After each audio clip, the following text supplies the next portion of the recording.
Welcome to Making Your Miles Count Production, an educational program to all Canadian lease owner-operators with your host, Robert Scheper.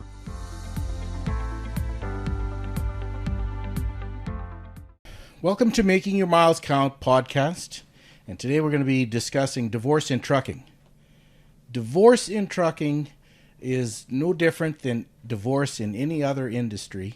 The leading cause for poverty in North America is actually divorce.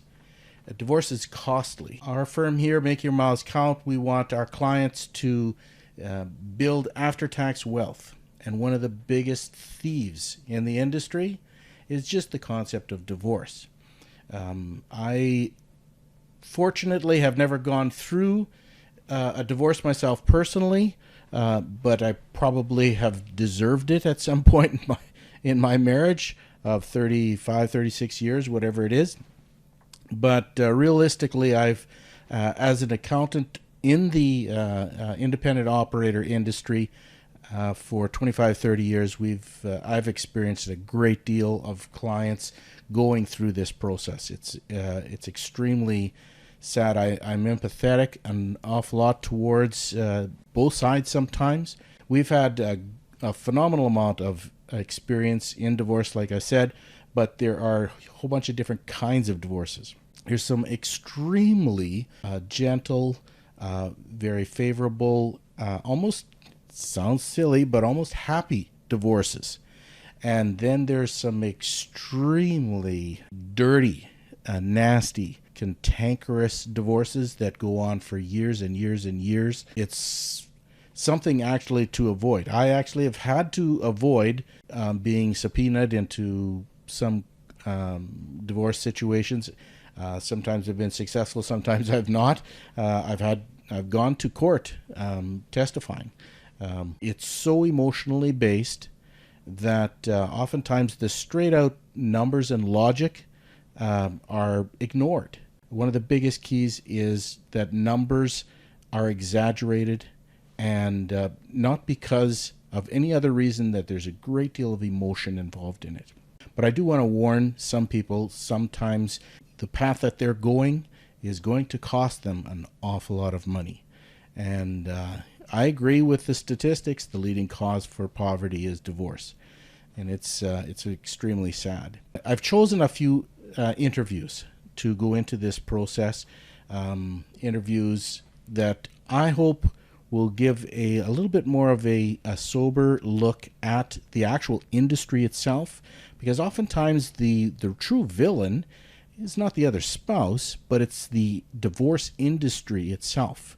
I hate to pick on lawyers. They're a little guilty because the more fighting there is, the more money they make. And they do not want to settle sometimes until every penny has been spent. And it's really, really sad.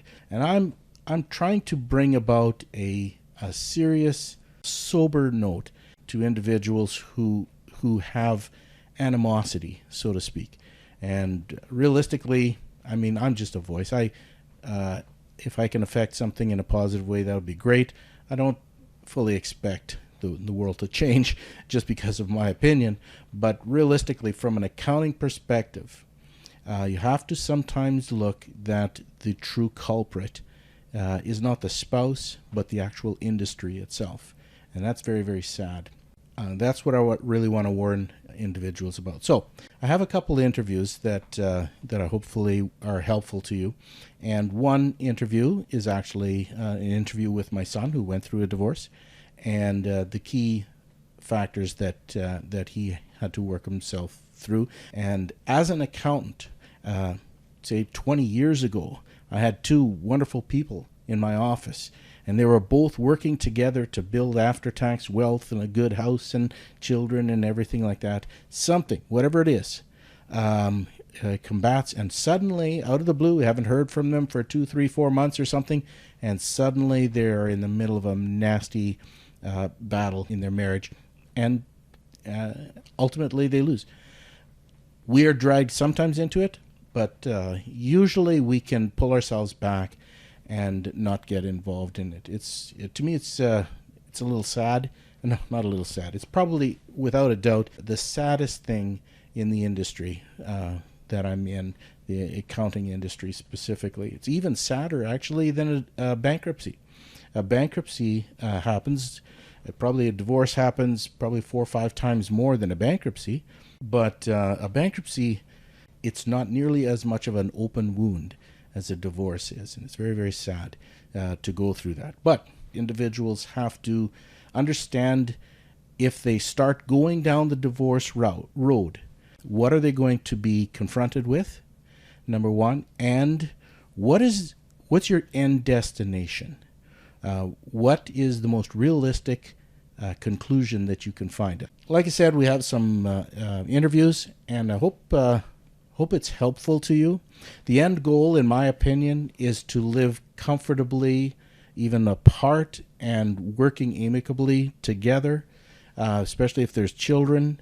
Doesn't matter whether an individual reconciles in a marriage or whether they get divorced. In the end, in my opinion, if you want a good, healthy, strong financial future, personal future, you have to work through the process of forgiveness regardless.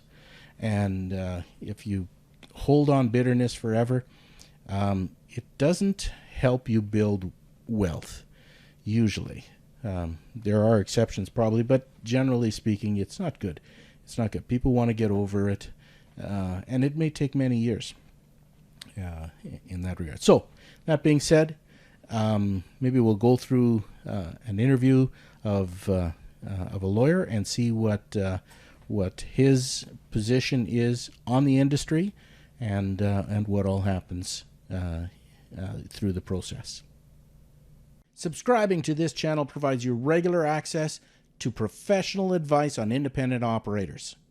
If you want to support us, like, share, and turn on that notification.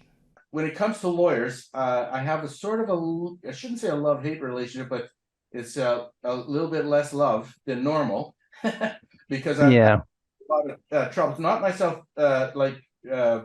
marriage-wise, but from business perspective, I've had some run-ins. But I like the industry a lot. It is going through a phenomenal amount of changes, and I expect in the next 10, 15 years, the legal industry is going to be extremely different than what it is now, especially with everything from AI to different things that are going on. It's I know the accounting industry is like that too. It's in the throes of, shouldn't say death throes, but it's significantly changing. Technology is changing everything. So, and people learn differently, all sorts of things. So, but anyway, So whereabouts are you physically, Robert? what was that? Whereabouts are you physically? I'm in You Steinbach, are in Manitoba. Oh, no kidding. That's hilarious. My son lived there for a while, but now he's down in Altona, but they're looking at moving north again. So I know Steinbach pretty well. Oh, good. So, and Altona is our sister cities, kind of. They're very early, are very same, very same. So, yeah. What was he doing in Altona? Farming or machinery? He is an educational assistant at a French school, or he was until recently. Now he's a house husband. Oh, okay. Good stuff. Yeah. Okay, so how long have you been practicing law? I've had my own practice since '91, Oh, and then I got into family law. It was one of the last areas I wanted to do, but it's a high area of need. It's unfortunate our culture is such as that there's a lot of marriages breaking up. So around 95, I started doing mediation and trying to urge people to work things out on their own, sort of thing. And that's a big part of my practice right now. So yeah. One of the reason why I'd like to why even I'm doing a podcast is one of the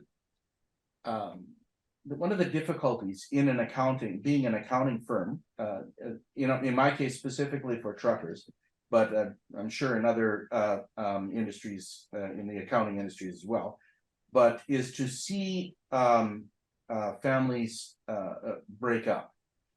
If they come, 20 years ago, they would come, nice couple, focused, and building a house, building this, building a good business, that kind of thing. And then 15, 18 years into it, suddenly things start flying apart, and suddenly you hear this and that and whatever, and now you have to counsel. Instead of having both of them in an annual meeting, you have to counsel one over here and one over there, and it's really sad. It's probably the biggest heartache that I have to go through is seeing sometimes 20 years of equity building up being torn 2 years, just or less. Some of it is pretty bad, and some of it is I would categorize it as needless faults, and the like. So I read a good report. It was probably about 4 or 5 months ago, and it says one of the leading causes of poverty in North America is divorce. Yeah. My biggest focus in our firm is to build after-tax wealth, and to have it disappear in a single conflict is very disheartening, I guess. And sometimes people get involved in it in the contentious from a very ignorant perspective. They don't know what's going on. They don't know what the future is going to come. They just say, oh, we're just going to go through it. Everybody seems to, so and so got a divorce, so and so got a divorce, and it didn't seem to bother them or anything like that. So it's not a big deal. But I'd like to introduce to them the basic concept of what they're looking at if they are going to go through a divorce, or is there something that they can do to mitigate some of the horrendous losses, cost. I guess I'm just primarily focusing on finances, but is that like you do mediation, which is not litigation in front of a court with all the issues. I very much assume that would save somebody a significant amount of money. Oh, it's absolutely huge. Like I've had cases I'm embarrassed to say where I've billed over $200,000, and whereas mediation, your typical bill, even with a lot of stuff happening, is a total of $5,000 or $10,000. Wow. So it's like he can. And it's, there was an article that came out today, it said, Family Law Shouldn't Be a Game, But It Is, by Joel Miller. And a lot of the blame has to be laid at the feet of the lawyers. I'll tell you a good story. Bob Howe, who's a lawyer in the next town over, we have a great relationship. So if he has a client, I've got the opposite party, he'll phone me and he'll say, Joseph, what can we do for these people? And we craft a reasonable. I've never gone to court with Bob, never. And we just kind of, let's be reasonable about this and be fair. But unfortunately, there's a lot of lawyers who I wrote a letter today. I won't tell you who it's for, but you know what? I'll actually read it to you. And this is a typical, and I wouldn't say typical, but this is not unusual. I wrote this: personal and confidential. So-and-so. Your client who imperfectly speaks French and is struggling with understanding the litigation in French, as noted by my client, is born, bred, and educated in English, is instructing you to litigate and communicate in French. Whether this is for a tactical advantage or just a plain ordinary attempt at harming and controlling my vulnerable client, whom your client admitted in writing that he physically harmed during marriage, it's irrelevant.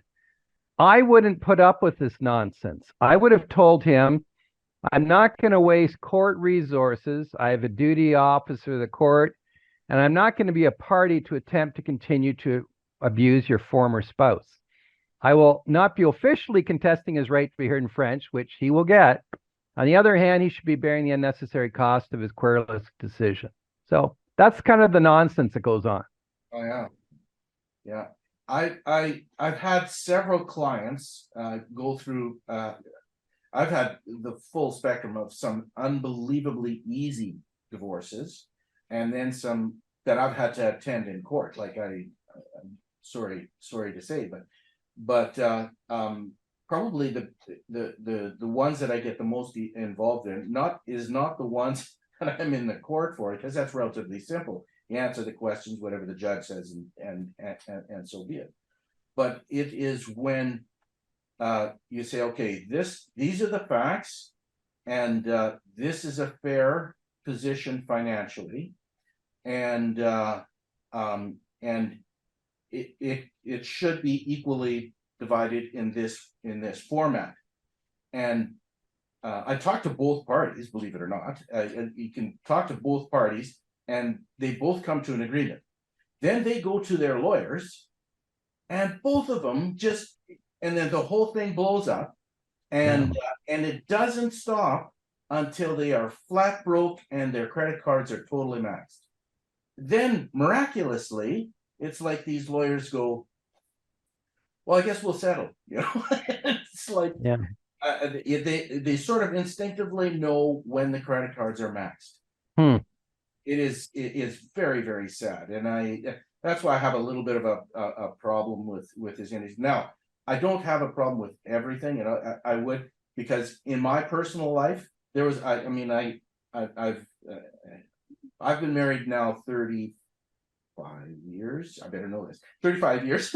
I've been married 35 years, and there was a time when my wife went to a lawyer, and rightfully so, because if I could have got a divorce from myself, I would have too, because I was a lot of a jerk.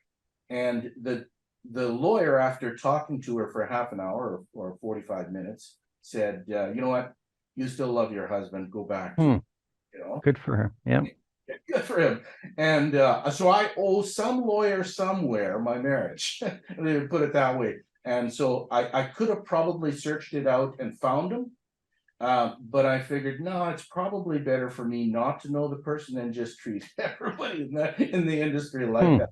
So it's like I do understand there are some really good, solid lawyers that I have a deep respect for, but the antagonism between lawyers. So it's very, very important to find the right lawyer. How would you find a right lawyer other than yourself? A lot of it is personal recommendation, is find out, who have your friends used and things like that. The way mediation works, the dynamic of it is I'll have both parties in front of me. So both parties are hearing the same thing from one legal professional. So I'll give them both legal information. And I'll say, look, this is what the courts are likely to do. If you want to take this to court and spend 10 times the amount of money you're spending here, you can do it, but I'm going to tell you what the courts will do. Because it's a mediation format, most people are able to say, oh, well, that is what we want to do. And some people say, well, no, we've worked it out. I appreciate knowing what the courts will do, but this is what we want to do. And I say, that's good with me. My job is just to make sure you understand your rights and your responsibilities, and after that, you do what you want. So. Well, that's what do you call it? Referrals are probably like you said. It's the same in the accounting industry. Almost all of the growth of an accounting firm is almost always referrals. Very few. Yeah. The other thing too is I'm a Christian. There are different faith groups out there. Christian Legal Fellowship can refer you to other lawyers in your area and things like that. And generally speaking, the guys and girls that I know through that are pretty darn, level-headed. They're not off to rip anybody off. They're really trying to help. So, is there different groups in law societies like Hindu and Muslim lawyers, and they do their own mediation in there, or? I would say probably. I would expect there is, but I don't know personally. Okay. All right. Because sometimes it really helps in a situation like that. I also come from a Christian background, and to find a Christian lawyer is sort of like an oxymoron sometimes. But Yep. it's for sure to find somebody who you can trust to have the same levels of values and like. There's probably a couple issues that I'd like to focus on. The first one has to do with accounting, and I'll give you this as an example. Actually, I wrote my first book on non-taxable benefits, and you're familiar with non-taxable benefits? Yep. As it applies to the trucking industry, there can be significant differences of net income. An individual not using non-taxable benefits has T4 earnings of 60-65, and a person with non-taxable benefits, everything else being absolutely identical, it can be 30-35. In 20 years, I've probably in a divorce situations, I've probably had close to a dozen issues where how do you determine net income and for either child support or alimony.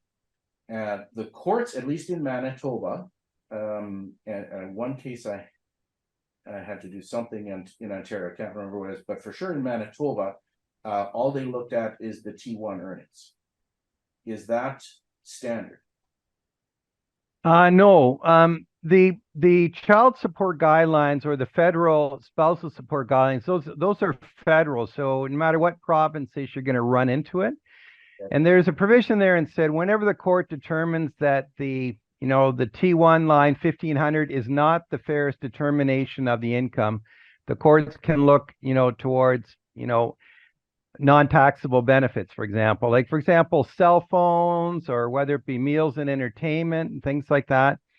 And there are accountants, there are actuaries who are certified business specialists, and they will basically go through and they will add back in income. I'll give you an example. I've got one going now. It's a doctor. He claims his income is $317,000.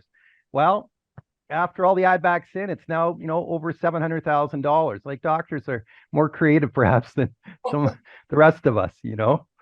But you can use you have your own personal corporation, for example, where it's got a lower tax structure. So again, that will be grossed up. Or you could be dealing with an Indigenous person. Again, that's tax-free income. That will be grossed up for support purposes. So. Oh, very, very good. Because I have had, I'd say probably 2/3 of the time they take the T1 income as Yep. But a third of the time, it's like they just totally ignore it and they're off in a different pathway on it. So that's yeah. People need to know the justice system, and it's not. I refer to it as a dispute resolution system rather than a justice system, because you're going to get a judge who's spent his life 25 years doing insurance law, all of a sudden is a family law judge, and he or she will make mistakes. And as an officer of the court, I'm supposed to help the judge learn and things like that. And some judges are really good. They are what referred to as core family law judges. And other judges, it's a human thing. They don't know what they're doing. And there are mistakes that get me made. But most judges will say, look, you can legitimately have non-taxable benefits. And we're not saying that you're cheating and you're not paying your taxes, but that is for Revenue Canada and for your industry, the trucking industry, for example. But for child support purposes, there are some things we're not going to allow. And that is, we're going to add back in likely half of those meals and entertainment stuff. We're going to gross up for your cell phone. If you got a personal corporation going, well, it's going to be netted down for that, private corporation tax structure, and then grossed up to, other people. And I regularly get, I'm not an accountant. I probably shouldn't, a lot of stuff, the math stuff, I have no desire, and these guys are better than I. And and I just get an expert report, and then it's a lot easier for. I try to get the other side to jointly retain someone to do the the grossing up or the valuation to make it simple. I'd say 50% of lawyers don't cooperate. I can tell you what one judge told me. In his opinion, he felt 60% of all family law lawyers were incompetent. Actually, no, 80% were incompetent and 20% were grossly incompetent of that 80%. And Well, it's just, it's a real niche area. A lot of lawyers don't know what they're doing. So, when it comes to understanding the difference between gross and net, that is another major issue. And probably at least half of the major contested divorce I've gone through, the spouse, particularly the female, would say, well, he makes $250,000, $300,000, knowing instinctively that that's gross. I mean, that you have to take your truck payment and your fuel and everything else off of there, right? And so he only makes like 60, 70 or something. And that's what they originally petitioned the courts for. Is there any kind of a blowback on that if they originally say that? Because I've talked to lawyers, actually probably say 2/3 of the lawyers will take it at face value, and a third will say, is this really what's going on? But the courts don't, no blowback if you lie, mislead, I guess. Well, typically, like for example, take building contractors. Okay, like their costs for wood and concrete and all that stuff. I would say most lawyers. I'm not sure what I would do. I've always been on the defensive. I've always represented the contractors. But I would say most lawyers are going to say he or she does $500,000 worth of business a year, and that will be accurate. And so it already gets the judge thinking, oh my good, a lot of this is optics, and then you say, but however, Your Honor, we're not looking for that. We're looking for only this amount. So it's theater. That's unfortunate, but I mean, I guess it's a game. I guess did you call it a game? Or something? That's that article. Yeah, it shouldn't be a game, but it has become a game for so many lawyers. Yeah, I'm pretty cynical. So well, I think I'm a little bit in that category too. I do have another question, and this comes about fairly consistently. When it comes to common law individuals, are they treated differently in a separation / So way back in 2000, the Supreme Court looked at that. Shouldn't it be the same? Society's advancing, things like that. And the Supreme Court basically came out and said, no, there's still a difference between marriage couples and common law. So you start with that there's a difference. And there's been a crack at it, 13 years later, where, well, isn't that a charter violation? The Supreme Court found, it's a charter violation, but it's saved by saying it's a reasonable accommodation in our society, sort of thing. So what happens, though, if you're dealing with common law couples, you have to be creative, but it's got to be reasonable. Like, let's say, for example, the wife is doing the bookkeeping for the husband who is a trucker, which is a pretty typical situation. So, but all the, the truck and the house, they're all in the husband's name. And the husband said, well, it's my business. I really own it. Your name's not on it. Too bad, so sad, sort of thing. But the courts are looking for, the wife's going to say, no, we were equal partners. I did my part. It wasn't the same, but, it was similar. If you can get past what I call mere credit jeopardy, for example, the wife putting her name on a joint purchase of property as a mortgagee, If you can get past that, which is kind of the threshold, it's likely the court is going to find unjust enrichment. And so there will be a trust, even though the legal name is in the husband's, the wife is going to be found to own equitable title. You're using the word wife. Does that also apply for common law then? Yes. Yeah. Yep. Oh, I'm actually addressing a common law wife situation. okay, common law wife. Okay, I didn't know that there was a common law wife. I knew it was common law, but okay, all right, okay. So that's pretty straight. There has been a couple of situations, and it was a tangled mess, and I'm glad I didn't actually have to navigate through it. But there was a guy and a girl living common law who bought a house together, but had one of the I think it was her parents co-signed for it. And then when they split up, oh my goodness, try and get a clear title out of that sucker. It was nasty. I don't think anybody got any equity out of there because there was just far too much thing. Because there was also, believe it or not, the father borrowed some money for renovations and stuff. So it was a mess. Would the average individual have to basically say, you know what, in that tangled mess, if you walk away with nothing, you're probably doing okay? Because it can be contested until there is nothing there easily. Is that general? Well, I always tell my clients, I say, and it really depends on their snack bracket that they're in, sort of thing. I've told couples, I'll say, look, you are worth something in this. Okay, let's not talk about justice, what you're entitled to. Your emotional peace is worth something.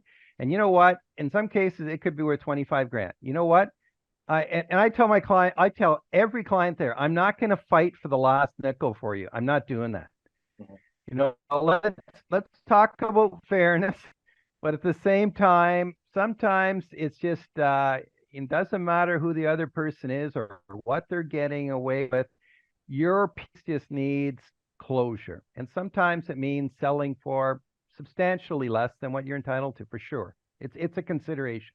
Yeah, that's it's a how do I say this? Society has somehow or other absorbed this TikTok.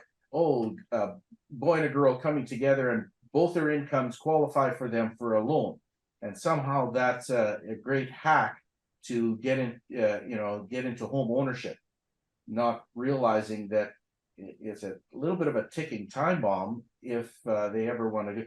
I don't know what the stats on when they separate.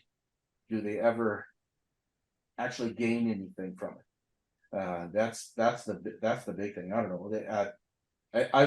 Maybe I've just seen far too much negative stuff on it. Probably you've seen worse negative stuff than I do. But it's a tough thing, especially when the real estate, especially now, a lot of people in Ontario and British Columbia, when you buy a house for $800,000 and you borrowed from everybody, from all of your friends to get the down payment, and then 2 years later it's worth 1.3 million, and it can be a tinderbox explosion very, very quickly. Like it's really sad. Well, I enjoy people making money and building after tax wealth, but what is worse is if it just frivolously vanishes into thin air. All the efforts and work, and sometimes they end up with horrible credit ratings in the end anyway. So like it's worse than if they wouldn't have done anything at all, for sure. But what is the method of what is the position of the courts when there is actual physical violence, and that is there more punitive damage than otherwise, or for that matter, if physical violence or like with a person is alcoholic, a drug abuse, or anything like that, or if there's an affair, is there anything that significantly affects the 50-50 kind of a mindset through it? Yeah, in Ontario, and it's other provinces have similar stuff. You can have what's called unequal division. The courts rarely grant it, but theoretically, say for example, say one party raises the kids and they do all the work, and the other party just basically gambles the money away, or you know, then there is the possibility anyway of asking for that, but those are rarely granted. Now that's for kind of wasting away the family's equity sort of thing. But when it comes to abuse, I did a case when I did this case back in 2011. Prior to that time, when I was researching it, I represented the wife, and she was physically abused by her husband, and very badly, starting from the night of the wedding sort of thing. And earlier cases in the 2000s were giving general damages awards like $10,000 or $5,000 for physical, and it was nothing.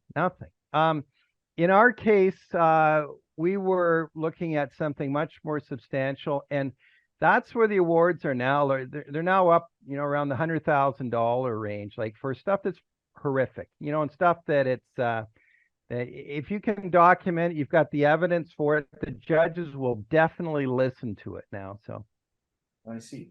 Okay. Well, that's good. I remember this was probably back in the 60s and 70s or so, or at least on television, it came across that if somebody had an affair, it created almost a tsunami against them. Is that still the case? no, not at all. And as a matter of fact, if you're a lawyer and you want to get into or mentioning affairs or mentioning other relationships or even mentioning the other side's a prostitute and things like this, you better be very careful, because you're going to get your head ripped off. Like, it's got to be relevant. Canada's a no-fault jurisdiction. So what you say your head ripped off by the other lawyer or the judge? The judge. Oh, really? Yeah. My goodness. Okay. So basically that doesn't help anything, putting only if you can tie it into how it affects the children, or a wanton wasting of family resources sort of thing. I had a case where the other side, I represented a grandmother, and the grandmother's daughter was a prostitute. And again, you're dealing with optics, who cares sort of thing. But what was happening was the daughter was actually bringing clients in when she had the child. Like, the child was exposed to the whole exchange of money, and and the whole, and some of these, the police was called on occasion, things like that. So then it became relevant. The other side went crazy when I mentioned the prostitute. They said, you can't bring this up. I went, it affects child. And the judge listened, and indeed we got a good order for supervision, and ultimately the child is with the grandmother now. But you've really got to be careful how you bring it in. You can't just bring it on its own. It's got to impact the children, or it's got to impact a wanton, wasting of the family equity. Okay. All right. That's fascinating. That's fascinating. One thing, and it's rare, but it does happen, especially in the trucking industry, because we deal primarily great deal with long distance trucking. There's a certain percentage. I think I put it about 2 or 3% of truck drivers live on the road. They actually have a physical. That's where they do. Occasionally, they'll take a hotel or something like that, but generally speaking, they live on the road. When it comes to child custody and the like, they pretty much they have no shot at custody when they have no house, correct? Well, it really depends on what are all the factors. What happens if the mother's got an alcoholism program? Like, it really comes down to what's called a plan of care. Like, say the trucker can say, look, my mom lives there. She's retired. She's a former nurse. The children are really tight with her, and mom is now bringing, a different guy every night into the house, sort of thing. And think so. It really depends on your plan of care. Like, you really have to say, this is how the children will be cared for, and these are our concerns if the parenting goes proportionally towards the other side, sort of thing. Oh yeah. How big is the family law business in Canada? You know how? Yeah. I'd say it's pretty darn huge. My wife won't even allow me to advertise. She says, we're not going to be part of the problem. People find you, fine, but we're not going to advertise. Interestingly, I have had people come up to me at parties and said, you have saved my marriage, and because of how you dealt with it. So, yeah, I've had a number right off the top I can think of. Yeah. Yeah. Because I'm just guessing on it, I would probably say somewhere around $1 billion, but maybe not. You think that's too high? I think that's way low. Oh, low. Oh, really? Yeah. It's just, it affects so much of our, society and things like that. Like you have to understand that the Court of Appeal is approving lawyers' accounts now up to $1 million, where the lawyers make $1 million on the file. It's insane. Oh, that's sad. It did, yeah, that's for sure. Boy, man, I tell you that it's very it's sad for our country a little bit. I enjoy the mitigation aspect. One thing that I have learned probably in the I think it would be in the last 10 years, somewhere in the last 10 years, Manitoba changed to a I don't know what they call it, like a quickie divorce, where they can get the two parties together, they come up to an agreement, and then once it's in agreement, it's all signed, then one goes to one lawyer, the other goes to the other lawyer, and as long as it's signed by their they don't contest, and it goes straight through. It doesn't go through anything. It's very, very quick. Does Ontario have something like that? Yeah, what a lot of people don't realize is you don't even really need a lawyer. Okay, the lawyer is just part of the examination of whether or not it's considered to be complying with the law or not. But when people come and see me, they'll say, well, don't I have to have my own lawyer? And I said, no, you don't. The Supreme Court actually in the last 2 years came out and explicitly said that. It's just another factor to consider to make sure no one's taken undue, advantage of one party. There's always unequal bargaining, always. Yeah. It's just a matter of does it work out to be undue or beyond a reasonable range sort of thing. You really have got to prove that it's got to be someone's really taken advantage of the other person's vulnerability. Well, that's cool. The only other question that I have, the last question, I've been approached several times in term not for mediation but for advice, and when one person is very, very contentious, really argumentative, and the other is it doesn't want to fight but know that you have to stand up for yourself or whatever. The only advice that I tend to give is you don't always have to respond. Sometimes you can wait for a week, a 2, a month, 6 months, a year, to wait for things to die down if it does die down or not. And that's what a lot of people oftentimes do. Like, one will get a lawyer, and then that lawyer will just bombard the other person who hasn't got a lawyer yet, and they'll feel all sorts of pressure to do something. And I just say, when it really comes down to it, you don't have to do anything until you have to do something. And it just sometimes takes patience, because I know there was 2 cases where that was the case. And I said, you know what, realistically, that person has funds, but limited funds.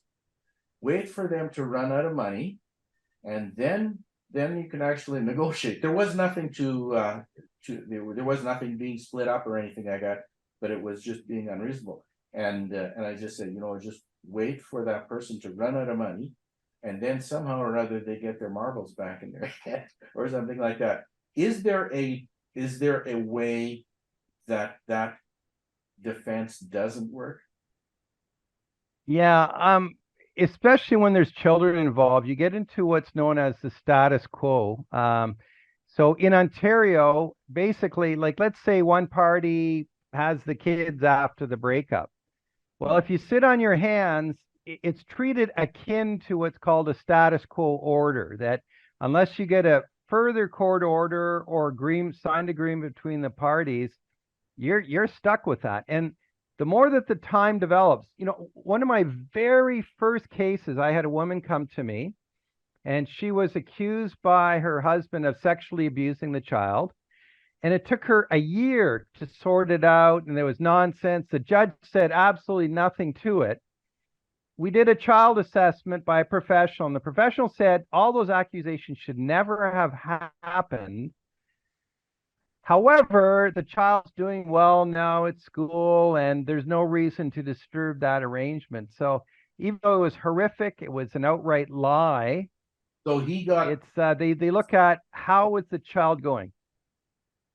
So he got custody of the child. I can't hear you, Robert, much. Oh, so he got custody. Yep. Status quo continued. Yes. Oh, I see. Okay, that's a tactic. Then that's not really. Yeah. And then it's it's a sad industry. I'm glad I'm an accountant and not a lawyer. Especially family laws. We have a couple lawyers here in our city that I know that just finally said that's it. And we're not doing any family law anymore. We'll do everything else, but no family. I guess it's just a very contentious industry, and that's why you're doing mitigation as opposed to litigation. Yeah, mediation. Like it's the only sane way to kind of try to respectful hand. See, what a lot of people don't understand, even lawyers who practice in family law, is if I have 2 people before me, I basically say, look, be the parents. Don't have the judge be the parents. Like one of you give up something. Okay, one of you say, and then when one person gives up something, the other person can say, oh, I see he or she has given up something. I can give up something too. Why don't I do the driving? Oh, and then so instead of going down the toilet bowl, circle, you can build on little successes or little accommodations. And I'll tell you, it's not unheard of. I've had clients go out of mediation saying, hey, wow, we did that. You want to go for dinner? You want to go for a drink? I've had it happen on occasions. It's like, wow, we did this. And perhaps they respectfully disagreed for the first time in their marriage. Like, that's my job, is to teach people to respectfully disagree. Like, okay, I hear what you're saying here. What are your needs, wants, fears, concerns? What are we really dealing with? And what are the options? What sort of tools do we have to deal with those? So a lot of times it can really help people. Do they train you in crisis management like that in law school, or? Yeah. Not in law school. Not in law school.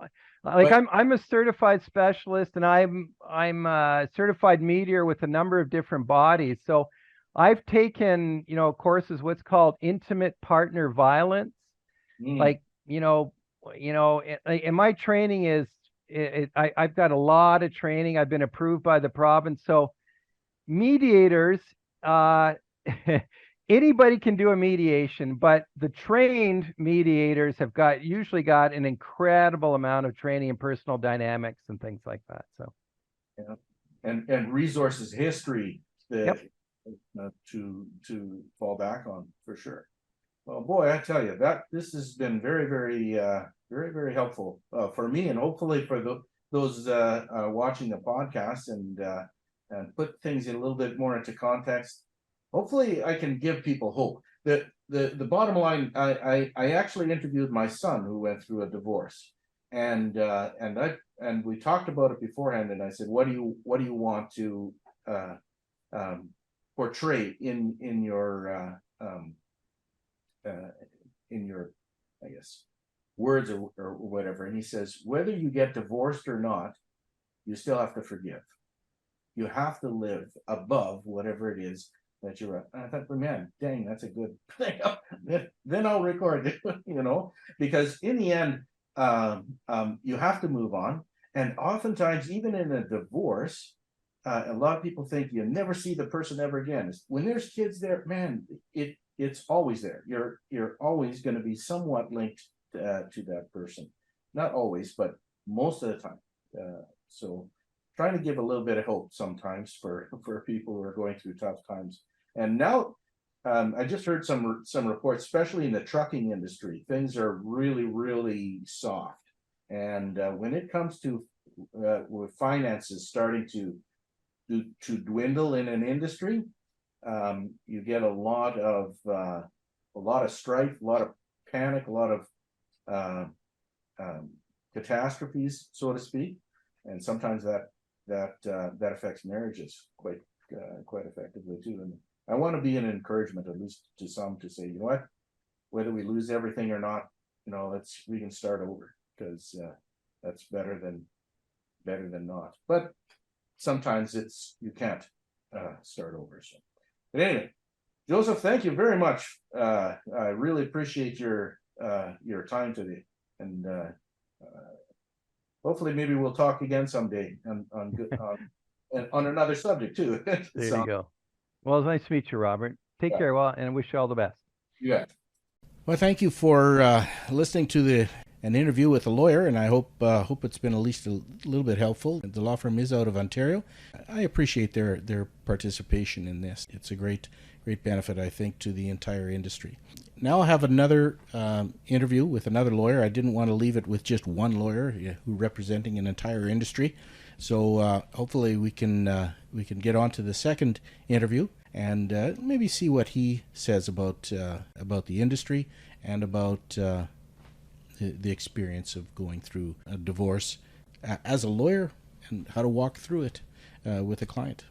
Hello there. Hey, Robert, how are you? Not too bad. You're Ian. I am Ian.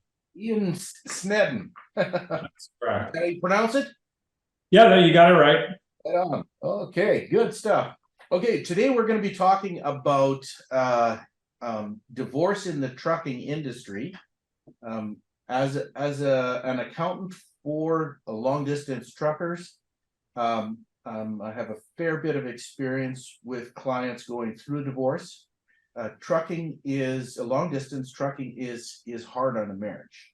Distance, when you're talking 22 days a month, where one of the two are gone, it's hard to maintain a very strong marriage and relationship, and that's what the purpose of this podcast is to deal with this issue and put it a little bit into perspective. I had a great conversation with a truck driver. This is probably about three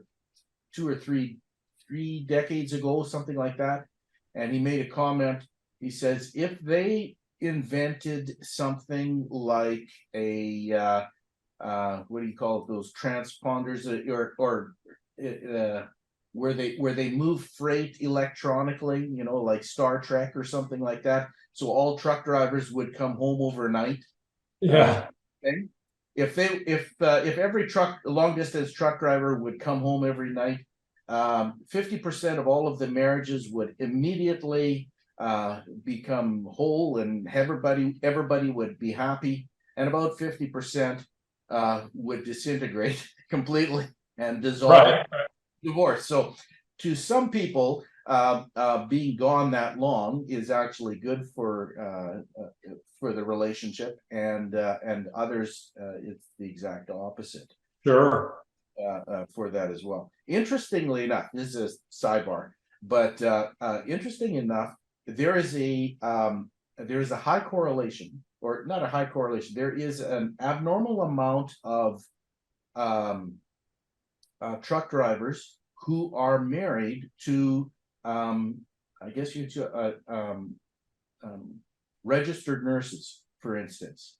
Approximately 3 to 4 times the national averages when it comes to stats like that. And the primary reason, at least in my opinion, is that a registered nurse has to be extremely proficient, independent, and strong.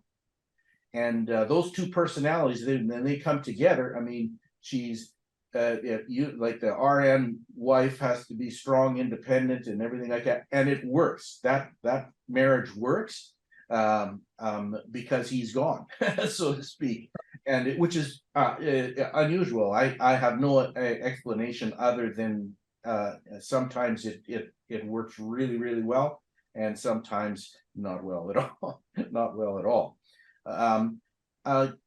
How many years have you been practicing law? So I started practicing in 1996 after my articling in 1994. So articling is basically being an apprentice, and I've been doing family law since then. Oh, since wow. And I'm more recently, the last few years, certified as a specialist in family law by the Law Society of Ontario. Oh, okay, very, very cool, very cool. Okay, so I then assume that you've done a fair bit of representing on both sides of marital dispute in the trucking industry. They have. Do you think that they have different conflicts or not? Well, I think every profession brings something different to the relationship. I can tell you this, that during COVID, I saw a huge spike in separations. And I think sometimes working in the same environment, having to be around the same person 24/7 is difficult, unless maybe you're on vacation. Then it's a lot easier, but living wise. But I mean, I think truckers have a unique situation. They're, as you stated, they're often a long way away. And I agree with the analogy. If they could pull a Star Trek and beam back home, it would probably be helpful, as long as it wasn't for too long. So you need your own space as well. Yeah, that's for sure. In your opinion, or in your experience, the pandemic, were there more or less, actually maybe that more or less truck drivers getting a divorce? I can't speak to truck drivers specifically. I do have truck driver clients, so I wouldn't know statistically whether it was higher in the trucking industry, but generally speaking, for sure it went up. And I would imagine, given the stresses of the job, that the trucking industry was probably highly affected by COVID and in their relationships. Sure. Actually, I was thinking they actually never, at least the long distance, didn't actually. They kept right on driving. It wasn't really affected that much with the pandemic. But no, very cool. Okay, when we're talking about a divorce, is there any specific issues of major contention? What is the biggest issue of contention that you see in a divorce situation? I would say there are two. One would be money, and the other would be children. Those are the two biggest areas of conflict in my experience. Okay.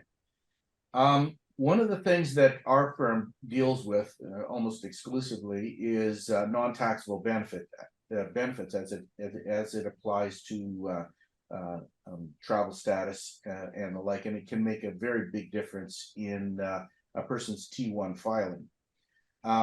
In your experience, is there does the court deal with it consistently or inconsistently, or like, for instance, if there's a T4 with somebody who does not use non-taxable benefits, they would get whatever $65,000, $70,000 as a T4. Whereas if they used they had non-taxable benefits, everything else being absolutely identical, it could be 35,000. Just primarily because they're in travel status that long. Does the courts recognize that? So the court will try to look at someone's income from a fairness perspective. So obviously a court will take into account increasing gas prices and how that may affect truckers, long distance truckers. But at the same time, the benefits, which may be completely legitimate for Canada Revenue Agency purposes, may not be for child support purposes. So, for example, if you are a business owner and you are writing off meals appropriately for CRA purposes or Canada Revenue Agency purposes, some of that may be added back to the income when determining child support.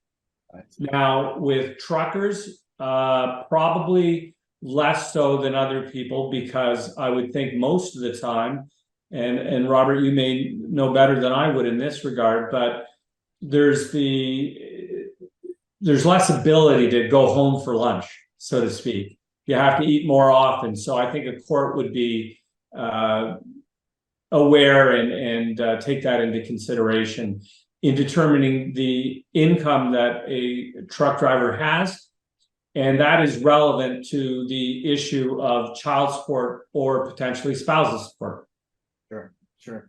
I only have experience here in Manitoba, and I assume it's similar across Canada with the application. Sometimes they consider non-taxable benefits, and sometimes they don't. I think a little bit has to do with who the lawyer is on one side and who the lawyer is on the other, and whether they know what they're doing and what they're not doing. And it makes sometimes it's a considerable difference between how they do it. Sometimes a lawyer has no idea what's going on there. Probably one of the biggest things that I'd like to bring out, and it's happened numerous times, is let's say there is a separation and the divorce is, you got lawyers on either side. The wife says, "Oh yeah, my husband makes $250,000-$300,000 in income." Now that is gross, where the net would be typically, $60,000, $65,000, $70,000 or something like that. And it's pretty much up to the I guess the truck driver's lawyer to defend it, say, "Hey, that's gross then and not net." That is a very common occurrence. Does it come back to, and I have to state that the wife understands this. They know that they're not making $250,000-$300,000 a year.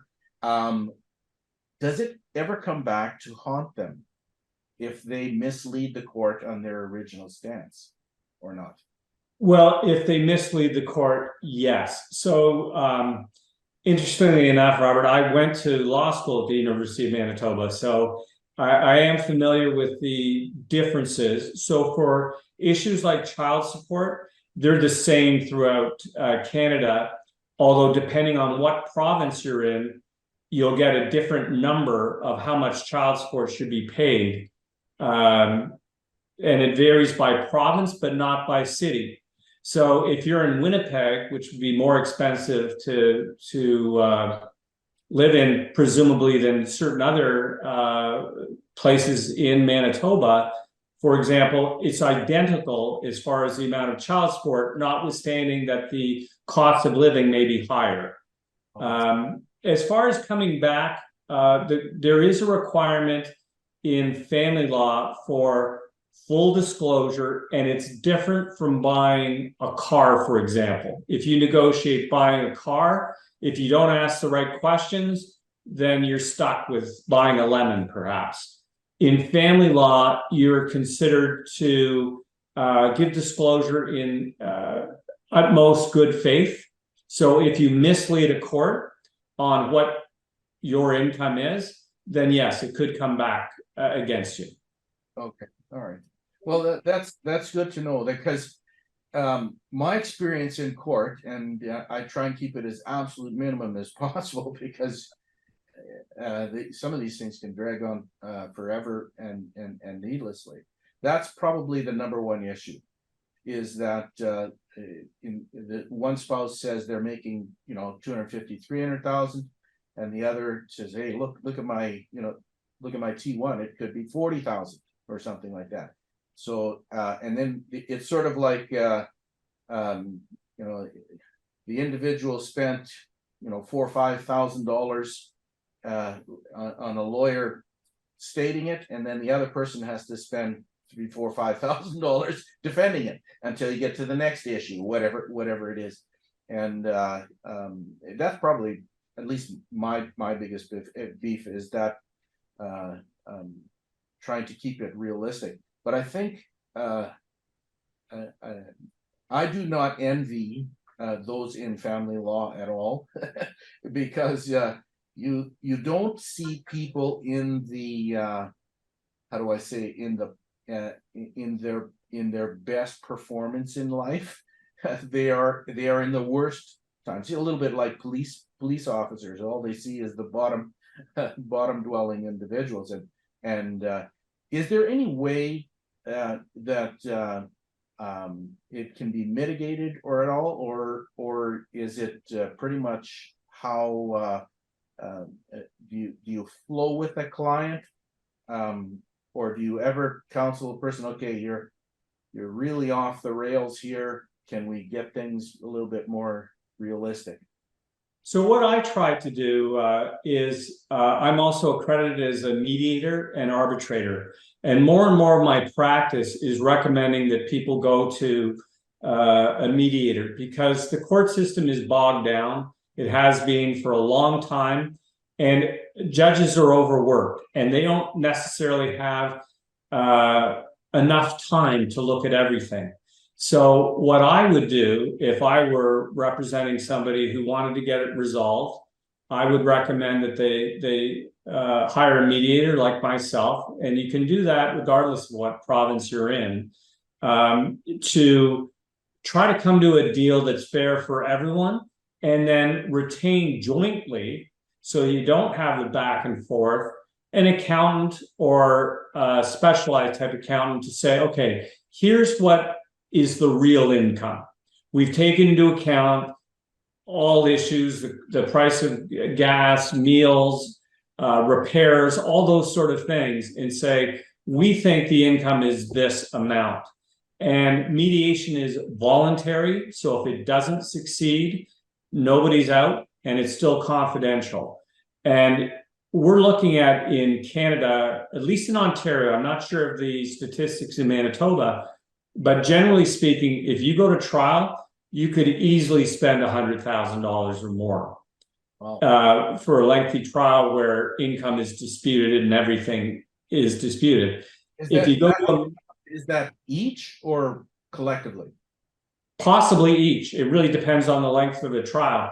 Whereas mediation, depending on the qualifications of the mediator, and I recommend using a lawyer accredited mediator rather than somebody who doesn't know the law, so that you kind of know what a judge might do, or at least have an idea of what the range is, and then make your own deal.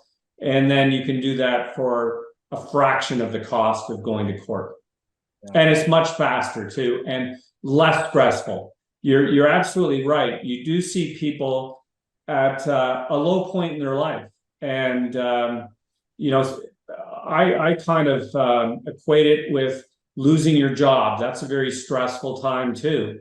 And a marriage is, depending on how long you've been in a job and how long you've been in marriage, it's going to be even worse. Yeah. So it's a terrible situation for people to go through.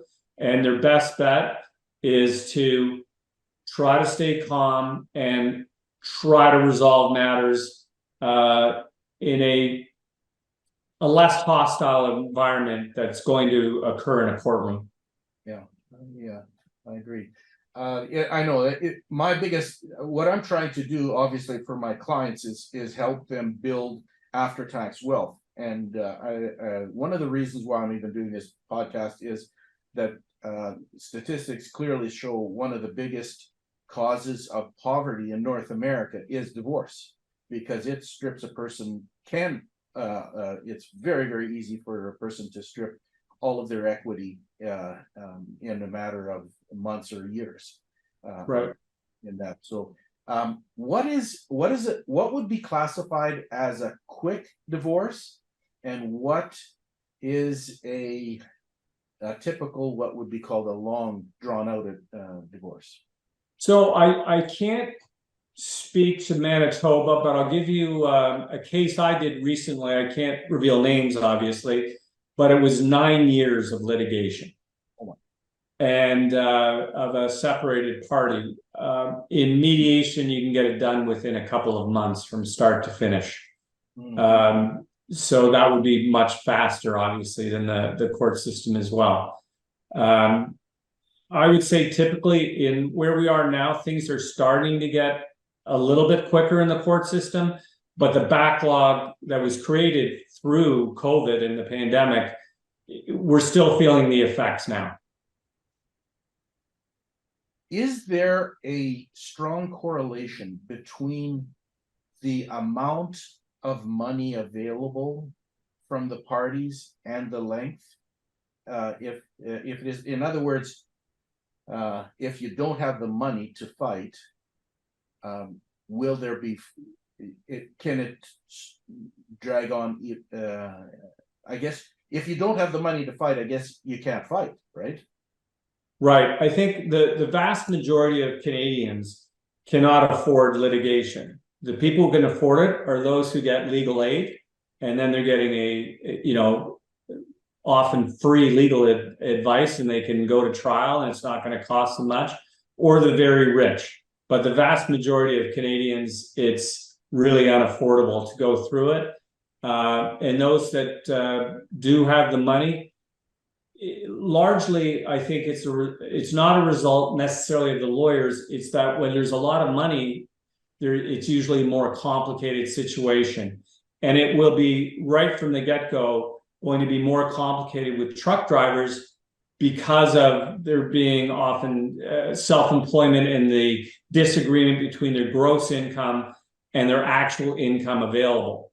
Sure. That wouldn't exist in a salaried job where you just say, well, this is my contract, this is how much I make a year, sure, which would be very simple to determine what child support and or spousal support should be in that case.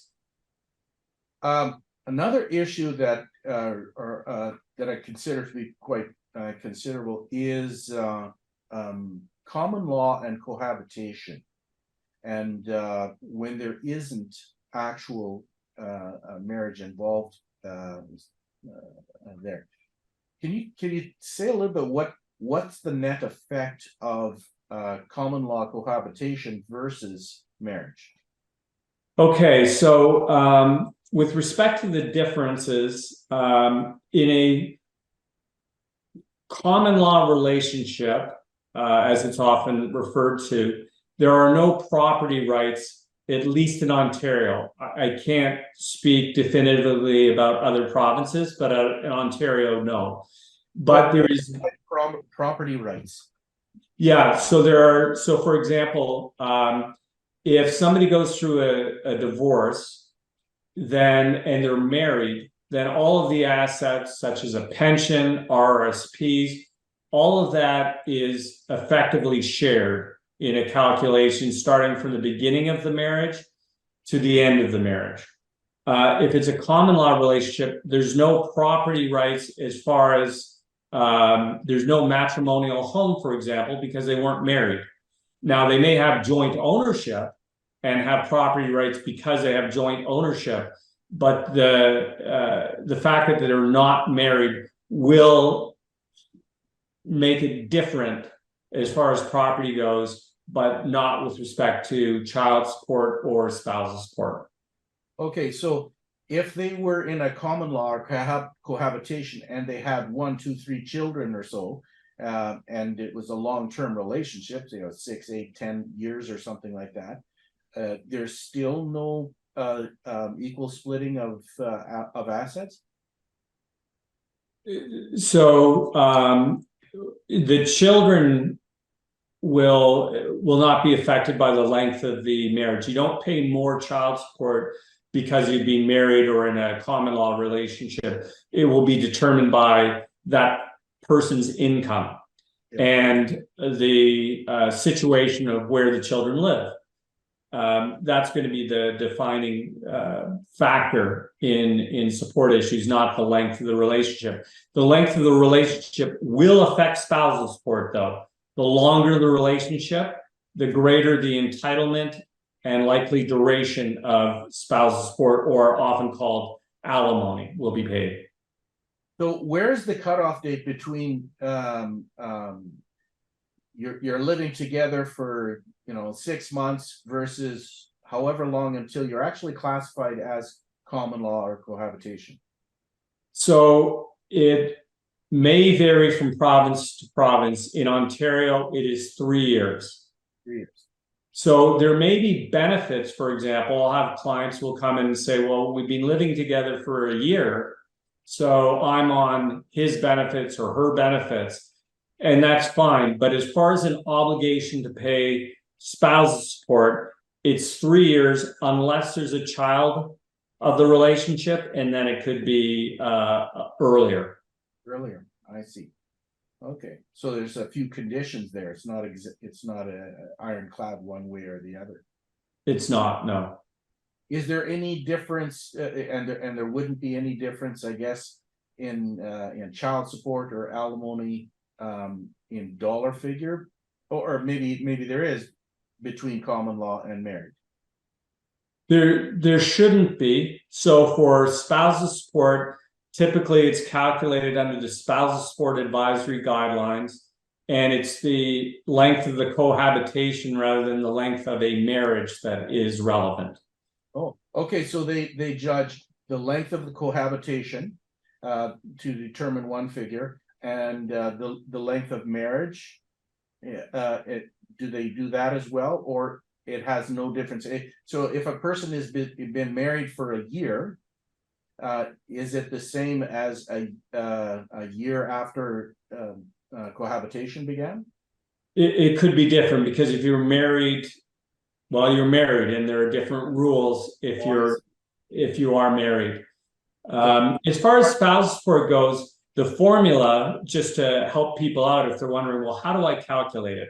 Yeah, it's a fairly complicated formula, but it was developed many years ago through judges, lawyers, and other individuals saying, okay, what's fair? Because there were decisions that were inconsistent. You would see the same facts in different areas of the country and different results. And so it's very difficult to predict spousal support. It still is, but the spousal support advisory guidelines have helped in this way.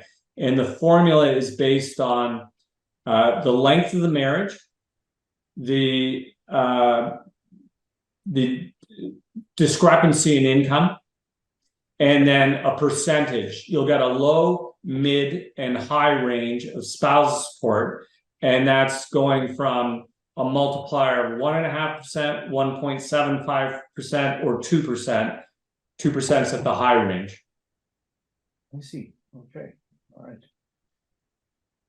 Okay, so boy, that's quite interesting. Very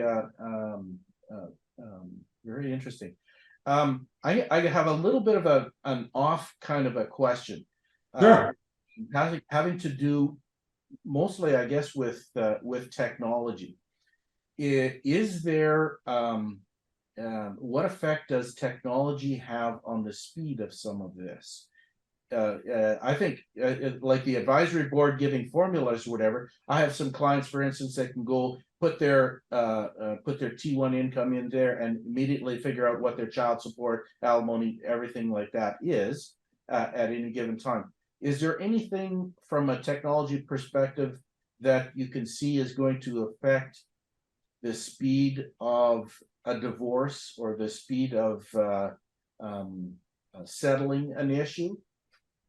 It should reduce the costs involved. So when I started practicing law and trials were coming up, you could be in a courtroom with 40 other lawyers waiting all day long before you're called. And if that's your only matter, you might be in the courtroom for 6 hours and then the client gets charged for 6 hours.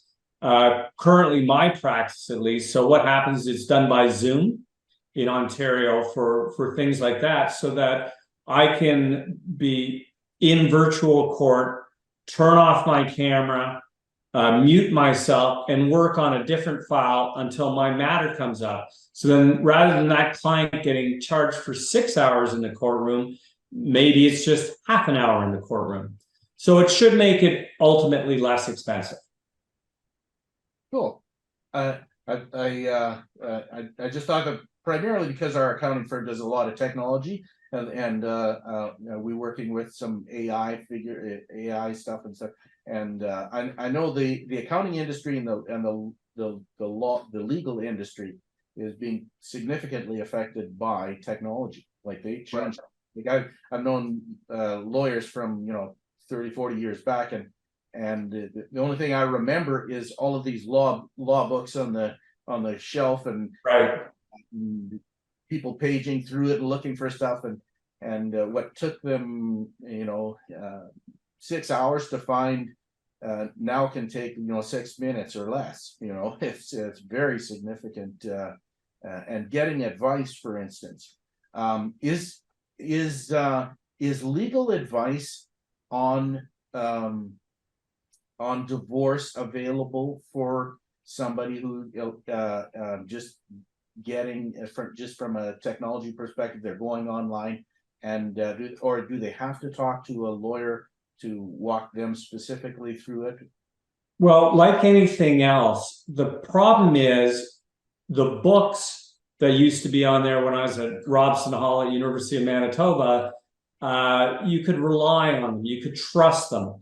The problem with the research now, I find particularly with junior lawyers, they'll immediately go to technology without looking at maybe a textbook that will tell you the general information you need. And some of the information we get on the internet is unreliable. Yeah. So I'll have clients who say, well, I saw on the internet that this is the case. And I'll say, well, I don't know where you got that from, but that's not my experience. Very, very fair. Yeah, I would say 80% of what we hear on the internet is not trustworthy for sure. I agree. Right. But I do have a lot of clients, either spouse or whatever, saying, I've done all the research, I know what I'm available and stuff like this, and it became clear later on that really I don't think they did any significant research other than Reddit and and whatever it is that they were advised on. That it can go off into the rhubarb pretty quick there. So, but anyway, that's very, very helpful. Thank you very much. Well, Ian, it's been wonderful. Thank you very much.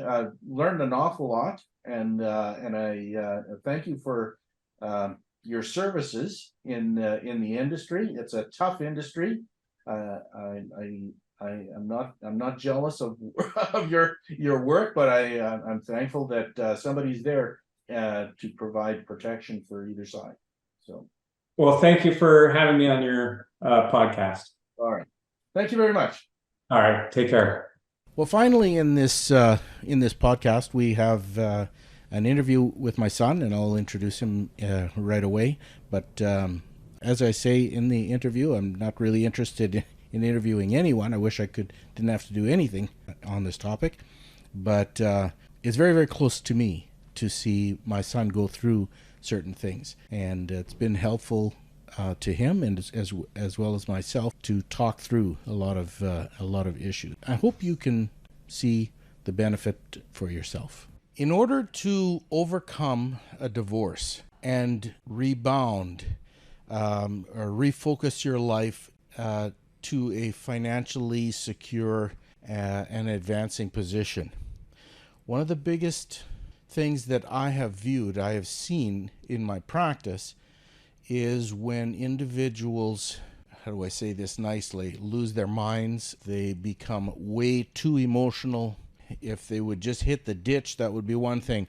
But if they go way off into something really bizarre and lose 1, 2, 5, 10 years of their life in a cycle of anger and depression and vindictiveness, self-destruction, whatever it is, what I'm trying to bring awareness to is if individuals are going through a divorce or have gone through most of a divorce, in my opinion, one of the key features that have to be dealt with is the whole concept of forgiveness, of forgiving an ex, forgiving just the concept of marriage, maybe forgiving oneself for maybe not doing what they should have been doing, and to rebound and get back on track so that you can be a productive member of society again.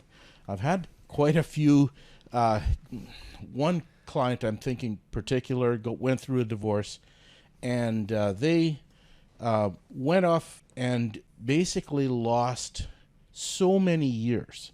Right now, the last I heard, they were in a major city, homeless, living at a shelter. That's where his. That's rough. That's rough. That's rough. And Sorry realistically, I don't want people to go down that route. Now, wouldn't we all? What I'm going to do right now is I'm going to interview my son, who has gone through a divorce, and there were things that he went through that were devastating, and through a long period of time, I would say, was way away, and then now has repaired a great deal of his life. I could interview a whole bunch of different people, but I didn't actually want to interview anybody at all because it's really controversial. Every divorce is very personal. Yeah, that's fair. And nobody is the same. Yeah.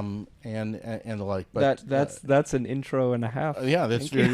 But my son Jonathon, a truck driver, long distance, short distance, everything you can imagine, everything in there. And went through a series. How long ago now? Oh, that would be 5 years ago. No, I'd say about 5 years. 5 years now. And there were cycles where it was devastating. I can elaborate on that. So I was married for roughly 4.5-ish years, or was it 3.5 years? Okay. It's a while back. Anyway. And so I wasn't originally a truck driver when I first got married, and we got married small town rather quick. And so in my experience with the divorce, it was a slow burn where inside of relationships, wherever anybody is, communication and taking things seriously in different ways can be difficult when you don't address issues or are even in the same ballpark as far as communication goes. There's a disconnect that happens, and then people can start walking on eggshells. Excuse me. But do you think trucking exacerbated that? Yeah, It made it worse. Yeah, I'm getting to that Okay. for that point there. It was interesting because about 2 years into the marriage, we decided that I was going to switch careers from painting houses to driving truck. And so it was right before well, it was about a couple of years before the Humboldt incident. Going through for the driver's license on that level was relatively inexpensive comparatively to now. Now it can reach, between $8,000 and $11,000 depending upon who you go with, and you have to go through all of these hours of training and stuff like that. But back then, it was just sign up for the road test after you've completed your training if you needed training. But a lot of the time you could just sign up for the road test, and if you pass all of insurance's standards for how to drive a vehicle and your air brakes, then you're good. And so I took that test, and I was a newbie. And so I then had the ability to pay my dues, per se, with a local grain hauling company. And the deal with the wife was I'm going to go for 2 years long distance so that, accident free, God willing, I could work locally and be home with, every evening and weekend. That was the goal. And so leaving home for a week at a time, sometimes 2 weeks at a time, which I was quite fortunate to be home every weekend during that time too. I'm a fairly social person. Sure. And the solitude. Yeah, there we go. The solitude of truck driving, I adapted to. I'm not necessarily geared for that from the get-go. But that was an adaptation, and with a young family at home and money needing to be put into the bank to survive, that was on the list. And so about 1 3/4 years in, you turn into a different person on the road. Everybody at home, you're not home more as often. And so the wife misses me, and I miss the wife, and then that slowly turns into silence on the road, which you don't really notice until it's deafening. Or too late. Yeah. And so in a way, it's kind of like just before a divorce, in a sense. It can either be a supernova or a silent black hole. In my experience talking with others who are going through and have gone through divorces and various relationship failures, this also exists in friendships too, and family, actually universally relationships. But the black hole ones are what's the scariest, because to the person on the inside, nothing's really wrong until everything's wrong. Yeah. And so then there's a short period of walking on eggshells because you don't want to acknowledge the problems that may be there. And if there is an argument, it might be something that you don't think is important because 95% of your life is spent over the road. Yeah. And, back home, there's relationships and life continuing on, and this is trucking, And so that's something that we all have to sacrifice on the road, and I'm deeply acquainted to it. It's something that I deeply enjoy as well. I love long trips.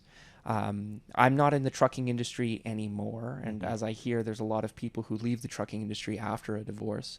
I actually persisted in the trucking industry for about 3-4 years after. But anyway, so as a divorce is coming closer, there can be all kinds of these kinds of situations. And internally, the one that I had to deal with, or the one that I got to deal with, whichever perspective you had, would be the absolute shock of it. Because in my situation, I was nose blind. Come home, spend time with family, with friends, and then take off. Everything over text messages or over phone calls can seem really, really chipper and happy when everybody's kind of hiding everything under the surface. And so when you trust somebody, like in a marriage situation or friendship or anything like that, trucking implicitly requires trust with everybody that is that is home. And so that's a deal or an arrangement or a relationship that you try to keep up, as well as trust that is going to be there. unfortunately, one trip that I came back, it was about a 2-week long trip, and it was rather silent. I didn't speak very much to her, and internally I was feeling quite worse for the wear. And when I came home, it was all sunshine and rainbows, until that surface tension of everything's fine, it finally broke. And when it broke, I realized how far removed I was from my now ex-wife's life, and also internally from myself, who I was when I married her, who I was over the course of our relationship, had turned into this cold and semi-unfeeling figure. And she had changed. Yeah, me. Yeah. She changed as well. I just didn't choose to see it. And that's difficult to admit, but it's true. Yeah. And so in the realm of divorce and relationships, one of the biggest things that contributes to losing our marbles afterwards is the inability to deal with the reality at hand. It was an affair situation that came across. Really, really messes with people's trust with everybody else to begin with. You know, romantically speaking, your best friend of everything, you know, your whole life's ahead of you, and you have this budding family, and the trust that gets broken within those kinds of situations, depending upon the person in the situation, it can most of the time be unfixable. Resentment can play a huge role in the future relationships with the other party, you know, especially even in a divorce. And if you have children, you're never really truly divorced from the person that you were once married to when you have kids together. Yeah. And the legal system plays a part in really shaking you into realizing that you are a case, and that case needs to be ruled in favor of one party or the other, or both, in an agreement situation that now you're planning out the next 16, 14, 18 years of your child's life in a form of a custody agreement. Yeah. Or if you don't have children, well, it makes it much easier. Disregard the rest of this, but it's a thing. And so depending upon where you were married, there's different rules and laws and stuff like that. I won't get into that, though. How do you overcome all of the deep hurt and resentment? Yeah. Because what I've seen in an accounting firm, I see people go through this, and the more unforgiveness they hold, the more animosity they hold, the less financially sound choices they make, the more catastrophe. Like they either spend everything they have and they're gone, and some of them even lose their drivers. They're just really off the rails somewhere in a different planet, or they go through some means of overcoming this huge obstacle, emotional, psychological, social, overcome the divorce so that you can rebound your life and build anew and afresh. In some case, spiritual too. Yeah. But yes, that is what's ahead in a divorce. Depending upon the reasons for why people find themselves in a divorce, which can be anything under the sun. It can be from you didn't take out the garbage, and now people are just mad because you haven't taken out the garbage metaphorically and physically in about 15 years. Yeah.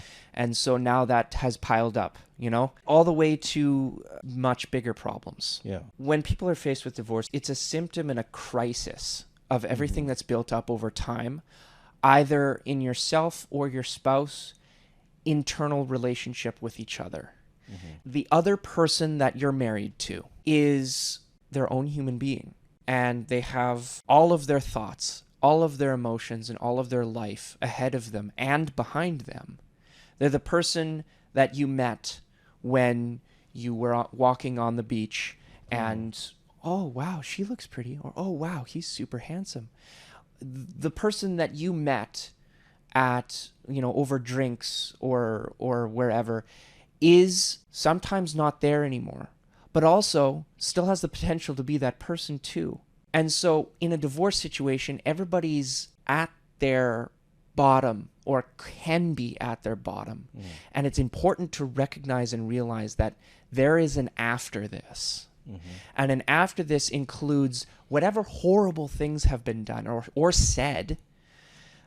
There's still that person that you met. And that's deeply important to remind yourself. Basically what you're saying, if there's kids involved, you still have to deal with the ex. Yeah. Almost in every situation, you somehow have to deal with the ex. Yeah. And a lot of people they already know this. Yeah. In the mire of things, it can be difficult to remember or to grasp that concept in the heat of the moment when there's things being said. If you're looking to rebuild, because I've known for... rebuild, yeah. If you're rebuilding your life, you can't come with oftentimes you just cannot come with a concept that, okay, that person is gone and you'll never have to deal with them ever again. I'm completely free. Yeah. You have to learn to live in a state of forgiveness. I was talking to somebody the other day and he said, well, what is forgiveness? I said, forgiveness is a commitment, but it's not a commitment that you do once. It's a commitment. You forgive somebody for the rest of your life. There was a time period in my life where somebody did something terribly wrong for me, and it took me 2.5 years to overcome the bitterness and the feelings and stuff. Absolutely. And when it comes to a divorce, it's generally much longer than 2 or 2.5 years to overcome a divorce. Depends, I guess, on how long you've been married. They say in overcoming pain and hurt, it's in a divorce or something like that. It depends what's being done, and generally everybody's different when it comes to the grieving process of loss, which is what's going on, the loss of a relationship or a lifestyle. Or a future. A future, too. The half-life of the relationship is how long it takes to recover. But this is the statistical numbers of everything, right? Yeah. When it comes to learning and growing in that way,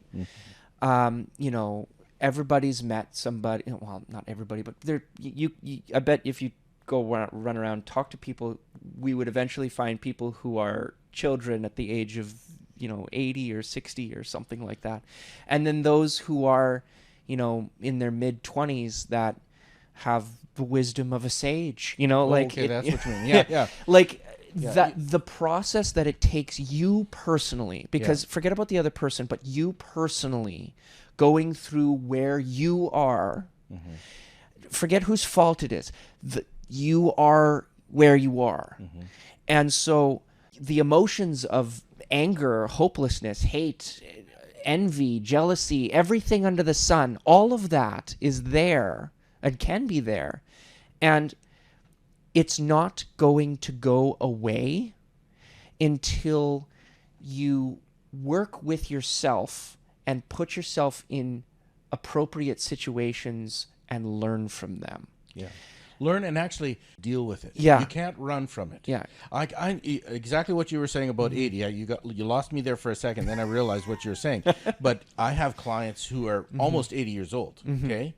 And realistically, they are stuck in their life emotionally and also financially, right exactly where their divorce occurred. And they just can't seem to get past that. That's what I'm talking about. There's too much anger, there's too much strife. Yeah. And whenever they start advancing beyond that, they sabotage their own life to the point where they go back to exactly where it was where their divorce occurred. Yeah, I'm a victim. That's because they're not dealing with the anger and the pain. Yeah.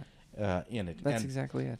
I when somebody says you're not dealing with the pain, that's words. How do you convey? Words. Yeah. Exactly. Like how do you convey? You actually have to feel it, and you have to sometimes cry through it. You have to have friends to support you through it, and you have to rewire your brain. Yeah. That's another subject I won't go into, but it just touching on it, that's another subject is friends during the divorce. Yeah. Oh my gosh. Think about them. They know two people. Yes. There's two sides. Oh no, Sunday brunch can't happen anymore because, and the worst thing to do is creating sides, which inevitably happens. Everybody splits up And their friends. Well, because you take that guy, and we'll Yeah, have to take her. yeah, and or whatever it is. and then the gossip that can run from that. It's Yeah. just, it's rough. And so, yes, that's entirely another thing too. The approach to overcome a situation. My concern, just as an accountant, is to get financial success after a marriage. Yeah. That the biggest, like I've said this before, the biggest cause of poverty in North America is divorce. Yeah. And I would also say probably the biggest cause of failure to become successful is resentment. Usually that's anchored in divorce. Not usually, but there's some sort of an emotional thing that people are too stubborn to let go or whatever. And I see it as an accountant, in a situation navigating through divorce situations. It's probably one of the biggest, most difficult things I go through as an accountant, because you have to deal with both sides independently. I have a question. I have a question for you. So when it comes to financial, dealing with financials, you have I don't know whether you have a saying. I've heard it. You've said it before, probably at the dinner table or something like that. But you can stand naked in front of a doctor and feel less naked than seeing all of your financials in front of somebody else. Yeah, there's more sentiment associated with an accountant than with a doctor. Yeah. Because people feel more vulnerable with an accountant. Yes. Doctor, just turn your head and cough, and who cares, right? They do this as their job. Exactly. Why did you buy this? Exactly. $30,000 thing or Exactly. whatever. There's a lot of sentiment involved in that, and I don't get involved in people's personal finances. That's not what I'm saying. Well, but you're an accountant, but also at the same time, I know what you're talking about. I see it sometimes. Yeah. But realistically, in order for a person to become successful, so that they are saving for the future, so that they're making solid choices, they have to have a mature approach so that they overcome divorce. Yeah. And the biggest thing I want to talk about is overcoming divorce. Yeah. So my thought here is, in the way that you are exposed in front of an accountant and a doctor, is the same way that you can fix a lot of difficulty that could happen that hasn't happened yet, by the honesty it takes to look at everything around you as far as the situation goes, and be a person of peace. And when that requires a level of deep courage. The primary reason why I chose to talk to you is because you have a great relationship now. I wouldn't say a great relationship, a good relationship with your ex, a good relationship with your kids. You work very amicable. But there were probably a 2 to 3 year period in your life where the tornado was very much in the center of your life. Yes. And the thing is, how do you get out of the crisis so that you can start rebuilding your life? Yeah. Initially, I'd like to share a little bit more about how that whole thing came about. So after the divorce, the person who was part of the affair, my ex-wife married that person, and is still married to them to this day, which is a lot of, that's, I don't know how somewhat normal. I don't know the statistics on that. I don't know what I sometimes I think I might be in a weird situation, but also what is weird when it comes to divorce. But anyway, so they married the person, and now that person is, part of my daughter's life and all of this stuff and the co-parenting that takes for all of that kind of stuff. And so what you tell yourself about the other people and what they act like is two different things. So with what I said previously, when it comes to the other person is still a person, taking that into account, the other person who, like the person who started the affair, is still also a person. And that they are real. They are now active in your life. And if you have children, they are now active in your children's life. And that, depending upon who they are and what they do, is, first of all, deeply, deeply infuriating. You can tell yourself, you know, oh, they stole my entire family. They did all of this. And you can be angry. And I was angry. I was very, very angry for years, for like maybe about 2 years. 2 years about that. The thing is, I had a sense of watching where I would go with my anger and where it would lead me. And personally, because all of these situations are always personal, but what I can speak of for myself, that anger always led to, it contributed to depression. It contributed to poor financial decisions, impulsive spending, and desperation for other relationships. And desperation not just for other partners, but for like anything that was solid, you know. And so then to speak about what you think is solid during those from traumatic times, you'd look back on it and you'd go like, you know, how much dust was up there, you know, like you know, what was going on. Your view of the world has completely changed. And because your entire foundation is gone, and yes, you have to work through the process. Emotionally, from out of crisis into something solid. So speaking about the pain specifically, okay? So every morning I would wake up, and this is kind of personal, but also at the same time, anybody who's going through divorce can relate to this. And if they can't, I'd like to talk to them. Exactly. I'd love to put them on this podcast. Here we go. Sure. But anyway, so, but every morning you wake up, and there's about 5 to 10 seconds in the morning where you're just like, oh man, like that was a nice rest. That's nice. And then the entire weight of the world hits you on your shoulders. It's like you remember everything. And then it's just like, oh yeah, that's just my life. And then it just doesn't go away at all until one day that 10 seconds or that 2 seconds turns into 15 seconds, which turns into maybe about an hour. And then sometimes that turns into a full day where all of a sudden, without you realizing it, you're just like, things are okay. Things are okay today.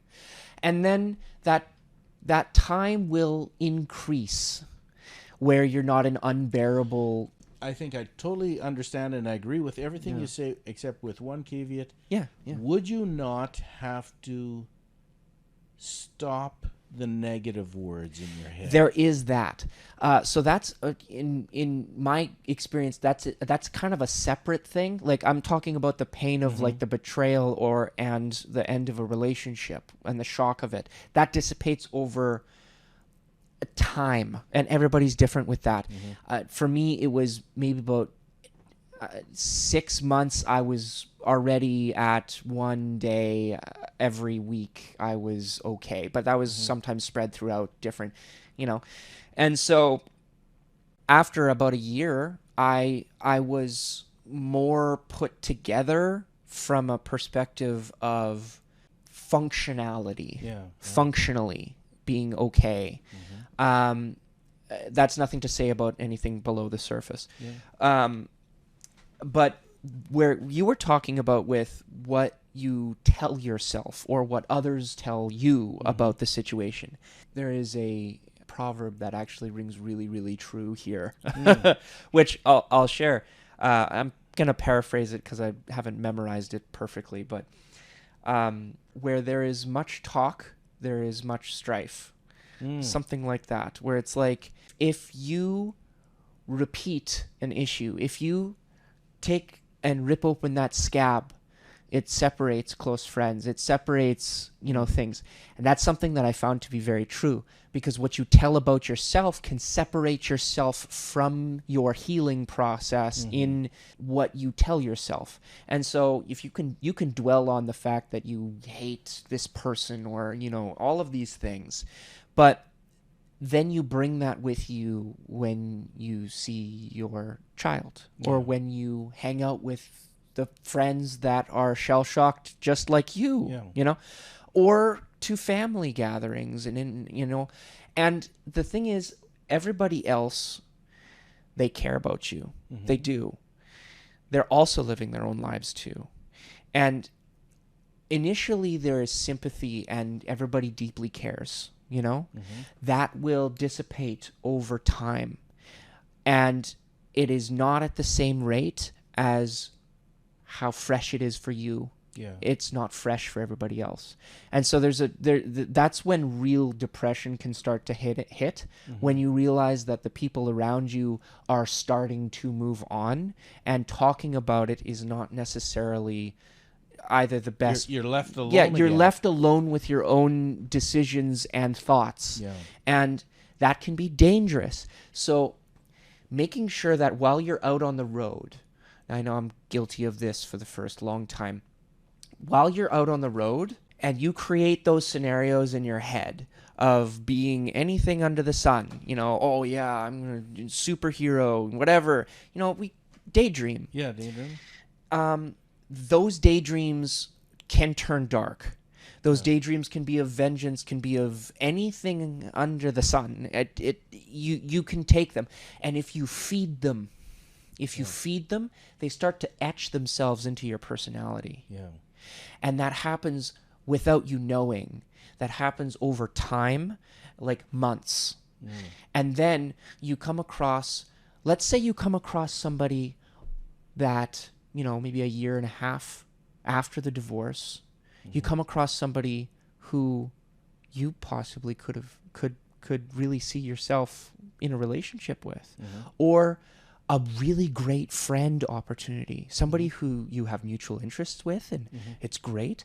But now you have etched yourself with all of these things that you're telling yourself and daydreaming, and you realize how far behind you are with healing or with moving forward. You're not normal anymore.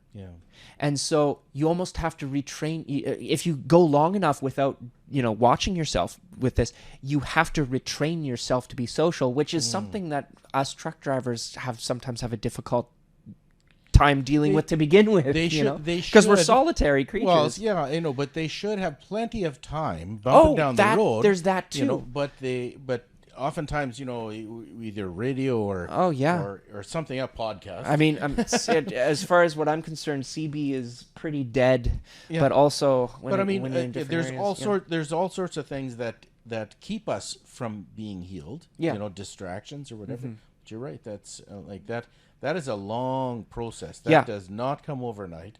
Should never be expected to be overnight. Absolutely. And when you're seeing everybody, let's say you're observing a friend who's going through a divorce, and they are impulse buying things and all of these things, and you're looking from the outside looking in, and you're going, man, this guy's an idiot. He doesn't have a penny to spend. And he's just, and all of these judgments that we make from the outside looking in. The entire world of the person on the inside is like that, or it can be, And so from an accounting perspective, it's a symptom.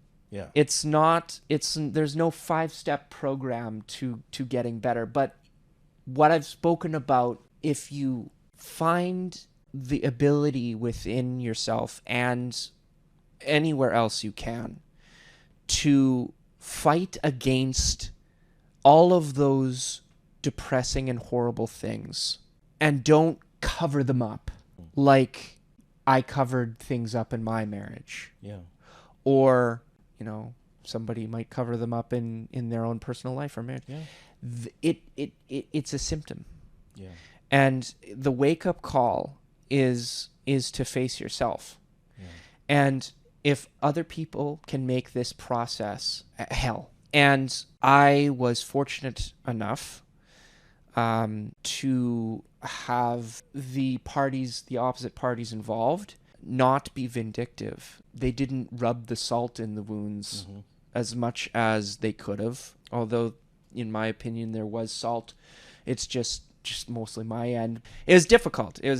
But having that process with somebody who wants to ruin your life, all you have at that point in time is to accept the circumstances that you are with and in and learn from them. But don't choose bitterness. Don't choose learning bitterness or learning anger or hate, because that will poison the rest of your life. Yeah. And I'm serious about that.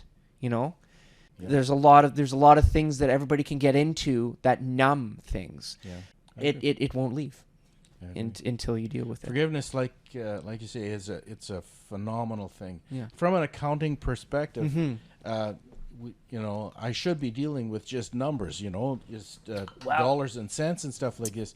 But there is so much emotion when it comes to good financial sense. The ability to discern, like a good player and a bad player, even in business. That ability can be so significantly skewed if you have some sort of an anger or a twisted nature that comes from serious rejection or a divorce or something like that, and you have to overcome that, or you're setting yourself up for failure at some point.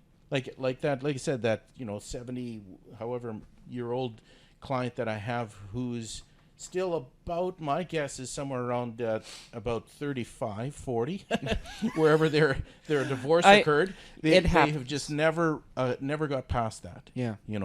And I'm actually very, very, very proud of how you've dealt with it. Nobody does it perfect. You didn't do it perfect. In there, but the aspect of overcoming whatever circumstance and situation you find yourself in, all I'm looking for is to help people overcome. There's so many people, a huge percentage of the trucking industry have in some way been touched, devastated by divorce, and overcoming it is something that each one has to do individually. It's a very, very personal, quiet, one-on-one choice to do that in order to become an overcomer and financially free in the end.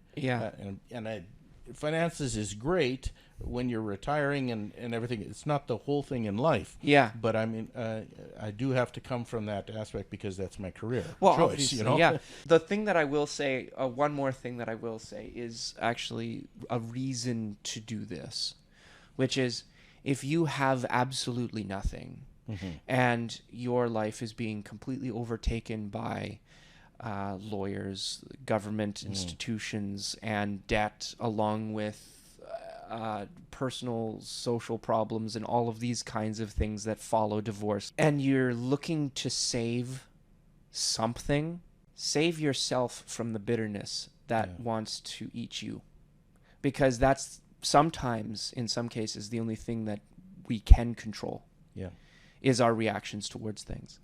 And so when you do that, it might seem, well, there's no reason for this. I'd rather just, make them learn, In my estimation in life of what I've seen. And also, I mean, really do some research into it.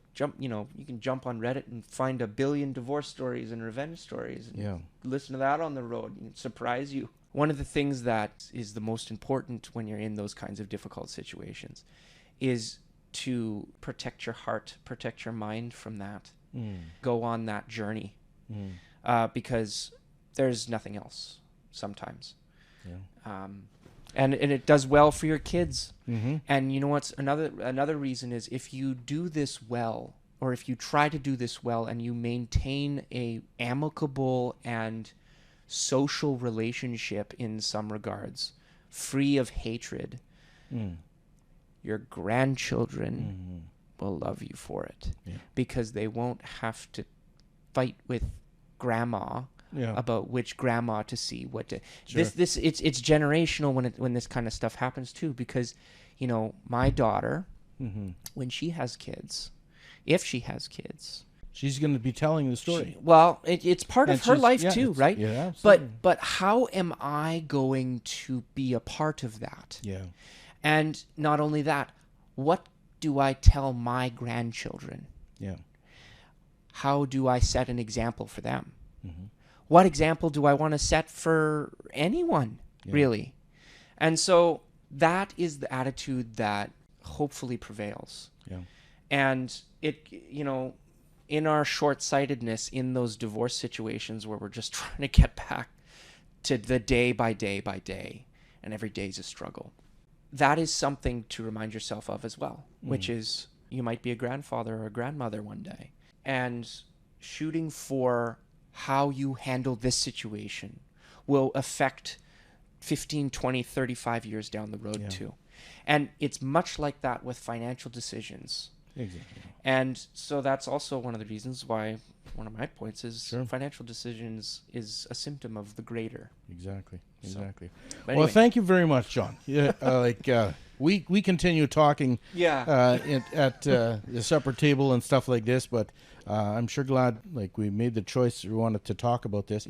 There are literally a huge percentage of truck drivers who have gone through divorce or are facing divorce, and to overcome a crisis situation takes courage, sometimes time, focus, good friends, whatever others. I don't consider myself the great advisor to divorce people, but realistically, just rise above it. And I don't imply that it's an easy, quick thing too. No, it's a 3-4 year process. Yeah. The fruit to get where you are now, and I'm fully expecting to see you do much better than this too, because I think you can really help people, in my opinion. Because you're young. First of all, you're only 29, and to have gone through this, gone through this, and go through the emotional.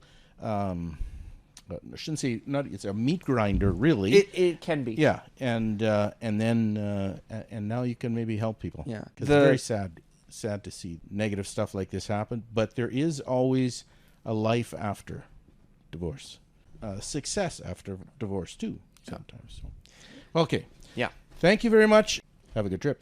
Well, thank you for listening to this podcast on a very sober and not so jolly topic of divorce in trucking. If you want a very detailed list of what to probably expect in a divorce, I recommend looking up John Deloney Divorce Checklist.